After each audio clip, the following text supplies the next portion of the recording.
And this is what Jesus read from the scroll of Isaiah. യെശയ്യാ പ്രവചനത്തിൽ നിന്ന് ആ ചുരുളിൽ നിന്ന് ഇപ്രകാരമാണ് യേശു വായിച്ചത്. The Spirit of the Lord is upon me, for he hath anointed me to bring good news to the poor. ദൈവത്തിന്റെ ആത്മാവ് എൻ്റെ മേൽ വന്നിരിക്കുന്നു, ദരിദ്രരോട് സുവിശേഷം അറിയിപ്പാൻ ഞാൻ വന്നിരിക്കുന്നു. He has sent me to proclaim release to the captives and recovery of sight to the blind. അവൻ ബദ്ധന്മാർക്ക് വിടുതലും കുരുടന്മാർക്ക് കാഴ്ചയും പ്രസംഗിപ്പാനും, to let the oppressed go free, to proclaim the year of the Lord's favor. പീഡിതന്മാരെ വിടുവിച്ചയപ്പാനും കർത്താവിന്റെ പ്രസാദ വർഷം പ്രസംഗിപ്പാനും എന്നെ അയച്ചിരിക്കുന്നു. After standing to read, വായിപ്പാൻ എണീറ്റ് നിന്നതിന് ശേഷം, as was the custom in the synagogue, Jesus then sat down to preach. സിനഗോഗിന്റെ ആ ഒരു രീതി അനുസരിച്ച് വായനയ്ക്ക് ശേഷം പ്രസംഗിപ്പാൻ തക്കവണ്ണം യേശു അവിടെ ഇരുന്നു. And with the eyes of the hometown crowd fixed on him, തന്റെ സ്വന്തം ജനങ്ങൾ എല്ലാവരും യേശുവിനെ ഉറ്റുനോക്കിക്കൊണ്ടിരുന്നു. the first word out of his mouth was today. അവന്റെ വായിൽ നിന്ന് വന്ന ആദ്യ വചനം ഇന്ന് എന്നുള്ള വചനമാണ്. Today, said Jesus. ഇന്ന് എന്ന് യേശു പറഞ്ഞു. The hopes contained in this Isaianic passage are realized in your hearing. നിങ്ങൾ ഇത് കേൾക്കുന്നതിലൂടെ ഈ യെശയ്യാ പ്രവചനത്തിൽ പറഞ്ഞിരിക്കുന്നതായുള്ള ആ വസ്തുതയുടെ ആ പ്രത്യാശ എന്താകുന്നു എന്ന് നിങ്ങൾക്ക് ബോധ്യം വന്നിരിക്കുന്നു. Jesus takes this oft-repeated, long-awaited promise from Isaiah. യെശയ്യാവിൽ പറഞ്ഞിരിക്കുന്നതായുള്ള വളരെ നാൾ കാത്തിരുന്നതായിട്ടുള്ള ആ ഒരു വലിയ വാഗ്ദാനത്തെ കുറിച്ചാണ് യേശു പറയുന്നത്. And brings it into the here and now. ആ വലിയ വാഗ്ദാനം ഇപ്പോൾ ഇവിടെ നൽകപ്പെട്ടിരിക്കുന്നു. Sometimes it is dangerous to do things now. ഇപ്പോൾ പല കാര്യങ്ങൾ ചെയ്യുന്നത് പെട്ടെന്ന് ചെയ്യുന്നത് അപകടകരമായ അവസ്ഥയിലേക്ക് ചിലപ്പോൾ എത്തിച്ചു എന്ന് വരാം. If Jesus had said, someday the scripture will be fulfilled in your hearing. യേശു പറയുകയായിരുന്നു, ഒരു പക്ഷം വരികിൽ എന്നെങ്കിലും ഒരു ദിവസം നിങ്ങൾ ഈ കേൾക്കുന്ന വചനമൊക്കെയും നിവർത്തിയാകുമായിരിക്കാം എന്ന് പറഞ്ഞാൽ, if he had said tomorrow or after a while the scripture will be fulfilled, നാളെയോ അല്ലെ കുറെ കഴിഞ്ഞതിന് ശേഷമോ ഈ വചനം നിവർത്തിയായിരിക്കും ആകിത്തീരാം എന്ന് യേശു പറഞ്ഞിരുന്നെങ്കിൽ, he could have pacified the people. അവിടെ കൂടിയിരുന്ന ജനങ്ങളെയൊക്കെയും അല്പം സന്തോഷിപ്പിക്കുകയും ആശ്വസിപ്പിക്കുകയും ചെയ്ത് പറഞ്ഞു വിടുവാനായിട്ട് സാധിക്കുമായിരുന്നു. Because some people love to talk that talk. ആ അതിനെക്കുറിച്ച് വീണ്ടും പറയുവാനായിട്ടാണ്, പറഞ്ഞുകൊണ്ടിരിക്കാനായിട്ടാണ് ചില ആളുകൾ ആഗ്രഹിക്കുന്നത്. But they don't love to walk that walk. എന്നാൽ നടക്കേണ്ട വഴിയിൽ നടപ്പാനായിട്ട് പലരും ആഗ്രഹിക്കുന്നില്ല, അവർക്ക് പറഞ്ഞുകൊണ്ടേയിരിക്കണം. So when Jesus said today, യേശു പറഞ്ഞു ഇന്ന്, this is my mission and my ministry. ഇതാണ് എൻ്റെ ദൗത്യം എന്ന് പറയുന്നത്, ഇതാണ് എൻ്റെ ശുശ്രൂഷ എന്ന് പറയുന്നത്. He drew a line in the sand and provoked a response. അവരിൽ നിന്ന് ഒരു പ്രതികരണത്തിന് വേണ്ടി യേശു ഇങ്ങനെ പറഞ്ഞതിന് ശേഷം കാത്തിരുന്നു. Jesus said today, ഇന്ന് എന്ന് യേശു പറഞ്ഞു, this is the kind of ministry I'm going to have. ഇതുപോലെയുള്ള ഒരു ശുശ്രൂഷയാണ് ഞാൻ ചെയ്യുവാനായിട്ട് പോകുന്നത്. You hometown people എൻ്റെ പട്ടണവാസികളായിട്ടുള്ള ജനങ്ങളെ will have to decide whether or not you want to be a part of it. ഇതിന്റെ ഒരു ഭാഗമായിട്ട് നിങ്ങൾ തീരണോ വേണ്ടായോ എന്നുള്ളത് നിങ്ങൾ ആലോചിച്ചു കൊള്ളണം. Please know that today of which Jesus speaks is no mere today. യേശു ഇന്ന് എന്ന് പറയുമ്പോൾ നമ്മൾ സാധാരണ പറഞ്ഞു കേൾക്കാറുള്ള ഇന്ന് എന്നുള്ള അർത്ഥമില്ലാത്ത ഒരു ജൽപ്പനമല്ലത്. This today has the ring of the eschaton about it. ഇത് നമ്മൾ പ്രതീക്ഷിച്ചിരുന്നതായിട്ടുള്ള ഭാവിയെക്കുറിച്ചുള്ള പ്രതീക്ഷ അടങ്ങിയതായിട്ടുള്ള അതിൻ്റെ ഒരു നിവർത്തീകരണം എന്നുള്ള രീതിയിൽ വേണം നമ്മൾ മനസ്സിലാക്കുവാനായിട്ട്. For in this today one senses that God's good future is hurtling toward us, bringing the finished work of God to an unfinished world. ദൈവത്തിന്റെ പൂർത്തീകരിക്കപ്പെട്ട പ്രവർത്തനം നമ്മൾ പ്രതീക്ഷിച്ചിരുന്നത്, ഭാവിയെക്കുറിച്ച് ആകാംക്ഷയോടെ കാത്തിരുന്നതായിട്ടുള്ള ആ പൂർത്തീകരിക്കപ്പെട്ട പ്രവർത്തനം അപൂർണമായി ഈ ലോകത്തിലേക്ക് ഇന്ന് വന്നിരിക്കുന്നു. This today of which Jesus speaks signals that the age of God's reign is here. ദൈവത്തിന്റെ ഭരണം ഇവിടെ ആരംഭിച്ചിരിക്കുന്നു എന്നുള്ളതാണ് ഇന്ന് എന്നുള്ള വാക്കിലൂടെ വിവക്ഷിക്കുന്നത്. that the time when God's redemptive purposes come to fruition have arrived. ദൈവത്തിന്റെ വീണ്ടെടുക്കപ്പെടുന്നതായുള്ള പ്രവർത്തനം ഫലം കാണുവാനായിട്ട് പോകുന്നു ഇന്ന് തന്നെ. This word today, spoken from the lips of Jesus, has the urgency of now about it. ഇന്ന് എന്ന് യേശുവിന്റെ വായിലൂടെ വന്ന വചനം ധൃതിയിൽ നമ്മൾ പെട്ടെന്ന് ചില കാര്യങ്ങൾ ചെയ്യേണ്ടതിന്റെ ആവശ്യകത എന്താകുന്നു എന്നുള്ളത് എടുത്തു പറയുകയാണ്. This today from the lips of Jesus says no to our tendency to get caught up in the paralysis of analysis. യേശു ഇന്ന് എന്ന് പറയുമ്പോൾ നമ്മൾ കാര്യങ്ങളൊക്കെ മനസ്സിലാക്കി ചർച്ച ചെയ്ത് വിശകലനം ചെയ്ത് നമ്മളെ തന്നെ തളർത്തുന്ന അനുഭവം വളരെ വ്യക്തമായിട്ട് യേശുവിനെ അറിയാമായിരുന്നതുകൊണ്ടുകൂടിയാണ് ഇങ്ങനെ പറഞ്ഞത്. No, says Jesus.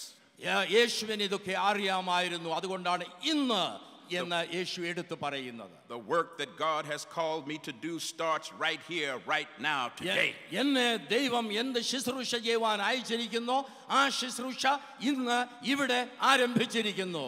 Oh, my brothers and sisters, if we miss out on this today, ഈ ഇന്ന് എന്നുള്ളത് നമ്മൾക്ക് ലഭ്യമാകുന്നില്ല എങ്കിൽ, ഇത് നമുക്ക് നഷ്ടമാകുന്നില്ലെങ്കിൽ, പ്രിയ സഹോദരീ സഹോദരങ്ങളെ, we are destined to join the ranks of the unready, trying to get the unprepared to do the unnecessary. നമ്മൾ ഒരുക്കമില്ലാത്തൊരു ജനതയുടെ ഭാഗമായിട്ട് ആവശ്യമില്ലാത്ത കാര്യങ്ങളിലൊക്കെ തലയിടുന്നവരും ഇടപെടുന്നവരുമായി തീരുവാൻ സാധ്യതയുണ്ട് എന്നുള്ളത് നിങ്ങൾ ഓർത്തുകൊള്ളണം.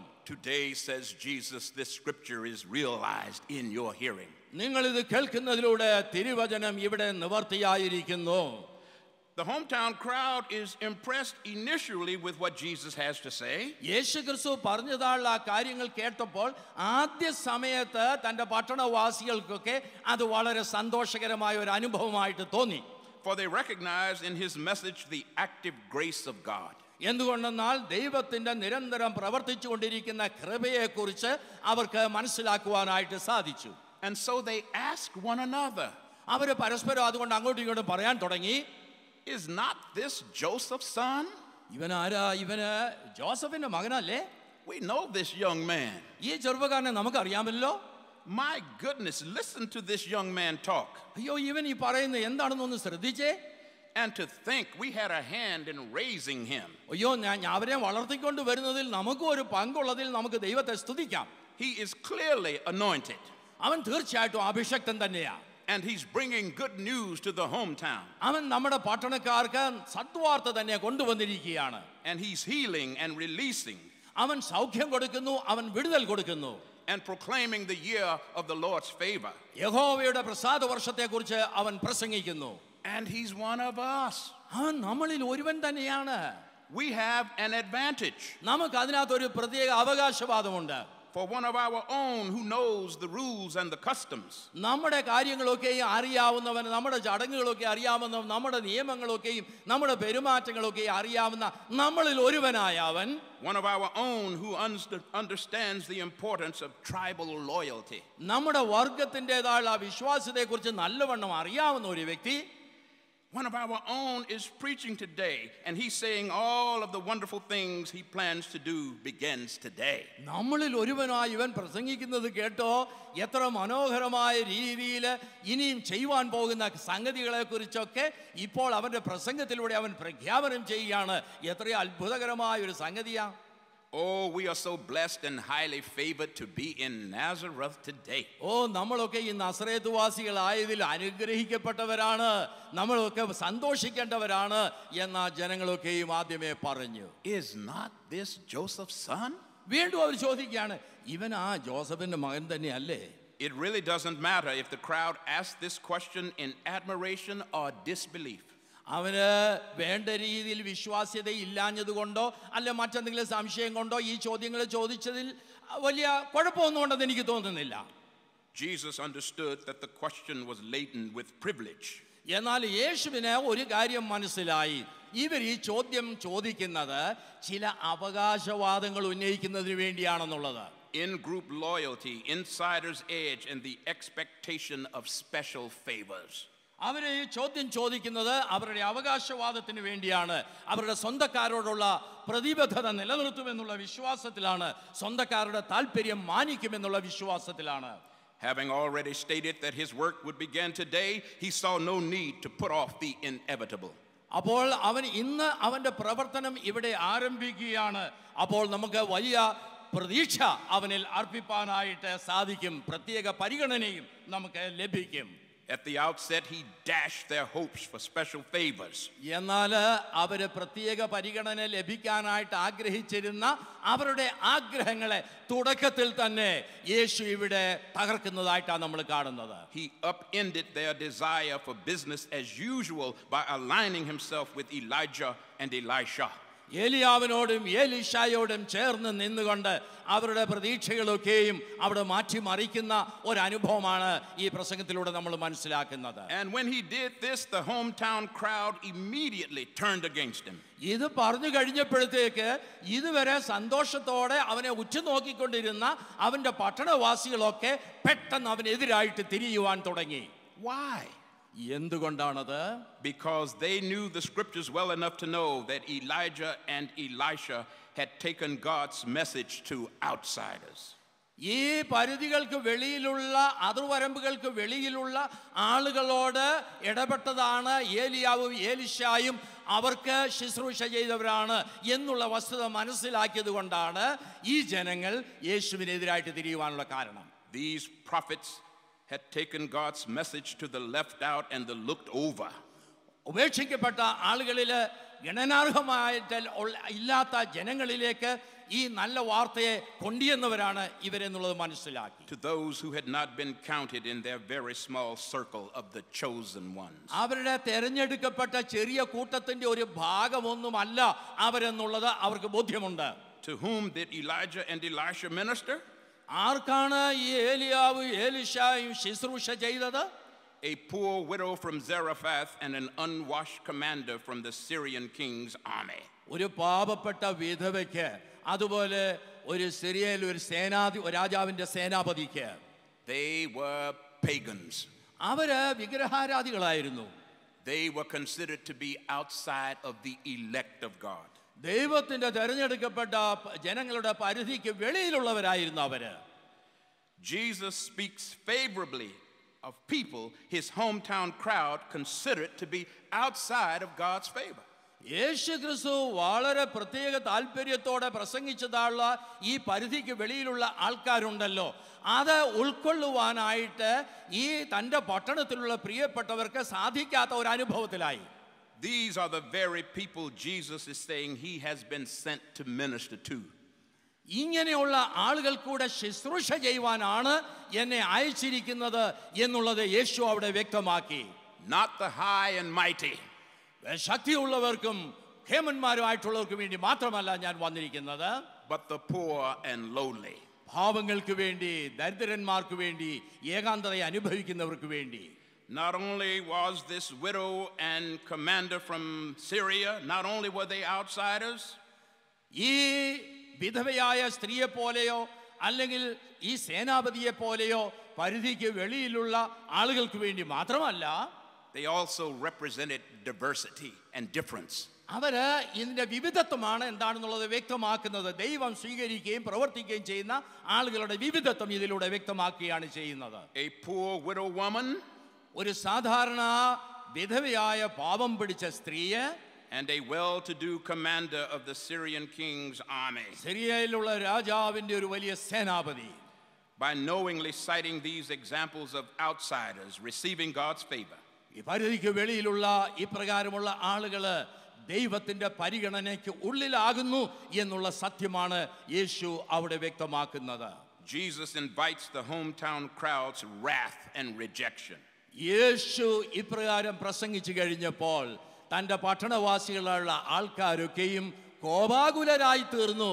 അവനെ പട്ടണത്തിന് വെളിയിൽ കളയുവാനായിട്ട് അവര് ശ്രമിക്കുന്നു. The hometown crowd represents people anywhere and in every place. എല്ലാ സ്ഥലങ്ങളിലുള്ള ആളുകളുടെ ഒരു പ്രാതിനിധ്യമാണ് ഇവിടെ നസറേത്തിലുള്ള പട്ടണവാസികളിൽ നമ്മൾ കാണുന്നത്. Who believe that God has only been sent to them and to no other.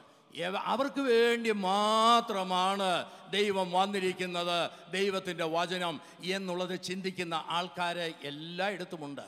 To the hometown crowd that expected special privilege and favor, പ്രത്യേക പരിഗണന തന്റെ പട്ടണവാസികള് അവിടെ പ്രതീക്ഷിച്ചിരുന്നു. Jesus illustrates through his example that two of Israel's greatest prophets did their mightiest works in the interest of two pagan people. ഈ ഏലിയാവിലൂടെയും ഏലീശായിലൂടെയും യേശു ക്രിസ്തു ആ ഉദ്ധരണികൾ എടുത്ത് അവിടെ പറഞ്ഞ് ദൈവം എന്തുമാത്രം വിഗ്രഹാരാധികളായുള്ള ആൾക്കാരുടെ അടുക്കിലേക്ക് ചെന്ന് പ്രവർത്തിപ്പാനായിട്ട് ആഗ്രഹിക്കുന്നു, അവരിൽ എന്തുമാത്രം താല്പര്യം കാണിക്കുന്നു എന്നുള്ളത് വളരെ വ്യക്തമാക്കി കൊടുത്തു. The gifts of God's grace are not bestowed because of nationality or inside connections. ഏതെങ്കിലും രീതിയിലുള്ള ബന്ധങ്ങളുടെ അടിസ്ഥാനത്തിലോ ഏതെങ്കിലും രീതിയിലുള്ള ദേശത്തിന്റെ അടിസ്ഥാനത്തിലോ അല്ല ദൈവത്തിന്റെ ദാനങ്ങൾ ദൈവം നൽകുന്നത്. Jesus did not come home to Nazareth because it was his native city. തന്റെ സ്വന്തം പട്ടണമായതുകൊണ്ടല്ല യേശു നസ്രയത്തിലേക്ക് വന്നത്. He came because they, like all others, needed to hear the gospel. എന്നാലും അവരും മറ്റുള്ളവരെ പോലെ സുവിശേഷം അറിയേണ്ടവരാണ് എന്നുള്ള ഉൾക്കാഴ്ച കൊണ്ടാണ്. The point Jesus is making is not that Israel will be left out. Israel മുഴുവനും തള്ളപ്പെട്ടു പോകും എന്നല്ല യേശു ഇവിടെ പറയുന്നത്. But rather that others will be included. Yes, even desolate widows, unclean lepers, and Gentiles. ഈ പാവം പിടിച്ച വിധവയായ സ്ത്രീയെ പോലെയോ അല്ലെന്നുവരിൽ കുഷ്ഠരോഗിയെ പോലെയോ അങ്ങനെ പരിധിക്ക് വെളിയിലുള്ള ആൾക്കാരും ഉൾപ്പെടുത്തേണ്ടതാണ് ദൈവരാജ്യം എന്നുള്ള ഒരു കാഴ്ചയാണ് യേശു ഇവിടെ നൽകുവാനായിട്ട് ആഗ്രഹിക്കുന്നത്. My brothers and sisters in Christ Jesus, യേശു ക്രിസ്തുവിൽ പ്രിയ സഹോദരീ സഹോദരങ്ങളെ, we are often surprised by the ways in which God's purposes unfold before us. ദൈവം തമ്പുരാന് നമ്മോട് ഇടപെടുന്നതായുള്ള രീതികള്, അവന്റെ സത്യങ്ങളെ വെളിപ്പെടുത്തുന്നതായുള്ള രീതികളൊക്കെയും പലപ്പോഴും നമുക്ക് അത്ഭുതകരമായി തീരാം. We are surprised when we witness the rule and reign of God unfolding right before our eyes. നമ്മുടെ കണ്ണുകൾക്ക് മുൻപിൽ ദൈവത്തിന്റെ ഭരണം സ്ഥാപിക്കപ്പെടുന്നത് കാണുമ്പോൾ, ആ ഭരണം നടന്നു കാണുമ്പോൾ നമുക്കത് വിശ്വസിപ്പാനായിട്ട് ഉൾക്കൊള്ളുവാനായിട്ട് പലപ്പോഴും പ്രയാസമാണ്. അത്ഭുതത്തോടു കൂടിയാണ് നമ്മൾ അതിനെ നോക്കി കാണുന്നത്. Our challenge is not to lay claim to any special privilege as Christians. നമ്മൾ ഒരു ക്രിസ്ത്യാനികൾ എന്നുള്ള രീതിയിൽ ഒരു പ്രത്യേക പദവി പിടിച്ചു പറ്റാനായിട്ട് ആഗ്രഹിക്കുകയോ ശ്രമിക്കുകയോ ചെയ്യേണ്ട കൂട്ടരല്ല. No, laying aside privilege. നമുക്ക് പ്രത്യേകമായ ഒരു പദവികളോ അങ്ങനെയുള്ള ഒരു പ്രത്യേകതകളോ ഒന്നുമില്ല. We must be at work among those who need us the most. ആവശ്യമുള്ളവരുടെ മധ്യേ പ്രവർത്തിക്കുന്നവരായി തീരണം നാം. He has called us literally today. ഇന്ന് അവൻ നമ്മളെ വ്യക്തമായിട്ട് വിളിക്കുകയാണ്. To begin the work of ministering to the poor and the left out. പാവങ്ങളുടെ മധ്യേ, ദരിദ്രരുടെ മധ്യേ, ഉപേക്ഷിക്കപ്പെട്ടവരുടെ മധ്യേ ശുശ്രൂഷ ചെയ്യുവാനുള്ള വലിയ ഒരു വിളിയാണ് ഇന്ന് ദൈവം നമുക്ക് തരുന്നത്. The looked over and those who feel they are beyond the reach of the grace of God. ദൈവത്തിന്റെ ഈ കരുതലിനും കൃപയ്ക്കും ആ പരിധിക്ക് വെളിയിലാകുന്നു എന്ന് ചിന്തിക്കുന്നവരുടെ മധ്യേ We have been sent to minister to all people. എല്ലാ മനുഷ്യരുടെയും മധ്യേ ശുശ്രൂഷ ചെയ്യുവാനാണ് നമ്മെ അയച്ചിരിക്കുന്നത്. But the poor and needy most certainly are not to be left out of the redemptive work of God. ദൈവത്തിന്റെ രക്ഷണ്യ പ്രവർത്തനത്തിന്, വീണ്ടെടുപ്പിന്റെ പ്രവർത്തനത്തിൽ ഈ അവഗണിക്കപ്പെട്ട ഒരു കൂട്ടം എന്ന് പറയുന്നവരില്ല. അവരും ഈ രക്ഷണ്യ പ്രവർത്തനത്തിന്റെ പരിധിക്കുള്ളിലുള്ളവർ തന്നെയാണ്. We are called to serve those who are most vulnerable to the injustices of our societies. അനീതിക്ക് അടിമയായി കഴിയുന്നവര്, കഷ്ടപ്പെടുന്നവര്, അവരോട് ഈ നല്ല വാർത്ത അറിയിപ്പാനായിട്ട് നമ്മൾ ബാധ്യസ്ഥരാണ്. Have you had your today moment with Christ Jesus? യേശു ക്രിസ്തുവുമായുള്ള ബന്ധത്തിൽ ഇന്നിന്റെ അനുഭവം നിങ്ങളുടെ ജീവിതത്തിൽ ഉണ്ടായിട്ടുണ്ടോ? Do you remember that day in your life when Christ said to you, "Today these scriptures are fulfilled in your hearing"? നിങ്ങൾ ഈ വചനം കേൾക്കുന്നതിൽ കർത്താവിന്റെ സത്യം നിങ്ങളിൽ നിവൃത്തിയായിരിക്കുന്നു എന്ന് പറയുവാൻ തക്കവണ്ണം ഇന്നിന്റെ അനുഭവം നിങ്ങൾക്ക് ഇടയാക്കി തീർക്കുമോ? Today you begin to work out God's great plan in your life and in the lives of all those you will touch. നിങ്ങളിലൂടെയും നിങ്ങൾ ഇടപെടുന്ന ആളുകളിലെയും ദൈവത്തിന്റെ പ്രവർത്തനം നിരന്തരമായിട്ട് പ്രവഹിപ്പാൻ തക്കവണ്ണം നിങ്ങളെ വിധേയപ്പെടുത്തി കൊടുക്കേണ്ട ആവശ്യമുണ്ട്. Today and for the rest of your life you will serve God by serving humankind. ഇന്നു മുതൽ നിങ്ങൾ ദൈവത്തെ ശുശ്രൂഷിക്കുന്നത് നിങ്ങളുടെ സഹോദരവർഗ്ഗങ്ങളെ ശുശ്രൂഷിക്കുന്നതിലൂടെയാണ്. For me it was now some 50 years ago. എന്നെ സംബന്ധിച്ച് ഒരു 50 വർഷം മുൻപ് when as an 8-year-old boy I heard the call of Jesus Christ in my life. 8 വയസ്സുള്ള ഒരു പൈതലായിട്ട് യേശുവിൻ്റെ വിളി ഞാൻ ആ സമയത്ത് കേട്ടു. I responded to his call and started to live my life in faithful service to him. ആ വിളിയോട് ഞാൻ പ്രതികരിക്കുകയും ഞാൻ ആ വിളിക്ക് വിശ്വസ്തനായി ജീവിപ്പാനായിട്ട് എന്നെ തന്നെ സമർപ്പിക്കുകയും ചെയ്തു. I'm not ashamed to tell you this day ഇന്നുവരെയും ഞാൻ അതിനെക്കുറിച്ച് പറയുന്നതിന് എനിക്കൊരു ലജ്ജയുമില്ല. that I was born in poverty. ഞാൻ ഒരു ദരിദ്ര കുടുംബത്തിലാണ് ജനിച്ചത്. But I was also born in the home of two loving parents. എന്നാൽ ആ കുടുംബത്തിൽ എന്നെ സ്നേഹിക്കുന്ന മാതാപിതാക്കൾ എനിക്കുണ്ടായിരുന്നു. They were both Christians. അവർ രണ്ടുപേരും ക്രിസ്ത്യാനികളായിരുന്നു. And they saw to it that I received religious instruction at an early age. മതപരമായിട്ടുള്ള കാര്യങ്ങളൊക്കെയും പഠിപ്പാനായിട്ട് അവർ ചെറുപ്പം മുതൽ തന്നെ എന്നെ പ്രേരിപ്പിച്ചിരുന്നു. I accepted my call to the gospel ministry at the age of 19. 19-ാമത്തെ വയസ്സിൽ കർത്താവിൻ്റെ ശുശ്രൂഷയ്ക്ക് വേണ്ടി പോകുവാനുള്ള ആ ഒരു വലിയ വിളി കേട്ട് ആ ദൗത്യം ഏറ്റെടുത്തവനാ ഞാൻ. And on the day my pastor presented me to the church for examination for the gospel ministry, അങ്ങനെ സുവിശേഷ വേലയ്ക്ക് വേണ്ടി പോകുന്നവരെ തിരഞ്ഞെടുക്കുവാനായിട്ടുള്ള ഒരു പരീക്ഷയിൽ എനിക്ക് സംബന്ധിപ്പാനായിട്ടുണ്ടായിരുന്നു. he had me to read a portion from Jeremiah, the first chapter. യെരമ്യാ പുസ്തകം 1-ാം അധ്യായത്തിലെ ചില വാക്യങ്ങൾ വായിക്കാനാണ് ആ അധ്യാപകൻ എന്നോട് ആവശ്യപ്പെട്ടത്. Now the word of the Lord came to me saying, ദൈവത്തിന്റെ വചനം എൻ്റെ മേൽ വന്നു. Before I formed you in the womb, I knew you. ഞാൻ അമ്മയുടെ ഉദരത്തിലാകുന്നതിന് മുൻപ് തന്നെ അവൻ എന്നെ അറിഞ്ഞിരുന്നു. And before you were born, I consecrated you. നീ ജനിക്കുന്നതിന് മുമ്പ് തന്നെ നിന്നെ ഞാൻ വേർതിരിച്ചിരുന്നു. I appointed you a prophet to the nations. നിന്നെ ഒരു വലിയ ദേശത്തിന് ഒരു വലിയ പ്രവാചകനായി നിയമിച്ചിരിക്കുന്നു. Then I said, Lord God, truly I do not know how to speak. അപ്പോൾ ഞാൻ പറഞ്ഞു, യഹോവേ, എനിക്ക് എങ്ങനെയാണ് പറയേണ്ടതെന്ന് വർത്തമാനം പറയുവാൻ അറിയത്തില്ലല്ലോ. For I am only a boy. ഞാൻ ഒരു ബാലനല്ലോ. But the Lord said to me, do not say I am only a boy. അപ്പോൾ ദൈവം എന്നോട് പറഞ്ഞു, നീ അങ്ങനെ പറയരുത്, ഞാനൊരു ബാലനാണെന്ന് നീ പറയരുത്. For you shall go to all to whom I send you.